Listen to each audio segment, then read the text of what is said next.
So it looks like we are getting some kind of bad news for the next generation of iPhones that are going to be coming around. Now, I will definitely tell you, I'm excited no matter what happens with the next iPhones. I love getting them, and I think they're easily some of my favorite products to look forward to throughout that year. But the problem that we're kind of getting with the iPhone 16 is that a lot of people and some reputable leakers are kind of making these suggestions that potentially the next iPhone isn't really going to be bringing any massive change, at least from the exterior. So it looks like this particular iPhone, as far as we can tell, the iPhone 16s, they're not really going to be bringing any big change that we probably haven't already seen on the body. Now, on one hand, this is sad because, you want to buy a new iPhone that has more capability and more features on the outside that looks different, but it's looking like that's not going to be the case. But on the other hand, I actually do kind of see how Apple could end up doing something like this, mostly because when you look at the iPhone 15s, these iPhones were actually pretty big changes for the most part, and Apple did actually put a lot of, changes for not only the exterior, but things like the body, the, cameras. This was actually a pretty big change for this particular year. But now it's looking like with this particular next iPhone, with the iPhone 16s, it's not really going to go ahead and change up,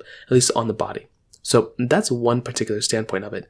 On the other hand, this is also another interesting thing. With something like the iPhone 16s, it's looking like, Ming-Chi Kuo just said this too, which is pretty insane. They're actually suggesting that these iPhones aren't really even going to sell that well. So this is a two-part thing. Apple's not going to be making any big changes on the outside, and Ming-Chi Kuo is already suggesting that not too many people are going to buy this iPhone anyways. So this is like a two-part multi-story, because now not only are we getting into a situation where our iPhones are basically like, not giving us the, big changes on the outside. Maybe there's going to be some big changes on the inside, but not on the outside. But also, there's already suggestions now that even if Apple maybe were to make these changes, it wouldn't even sell that well anyways. So I doubt Apple's going to go ahead and make massive big changes on an iPhone that's not going to sell that well. But we've seen Apple do this before. We've seen Apple do this before with some other iPhones. I think with the iPhone, 6S, not a big massive change on the outside, but they did keep that iPhone supported for a long period of time. And there's been other iPhones too that were like massive changes on the outside, like the iPhone 6, where Apple didn't really go and change the outside. Where Apple did change the outside a lot, didn't really change the internals,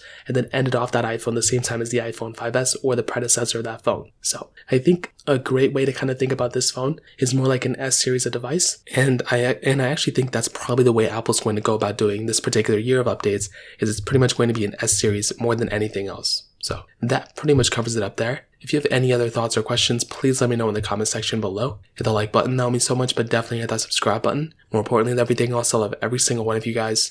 Hopefully I'll catch you guys in the next video. Peace out till then.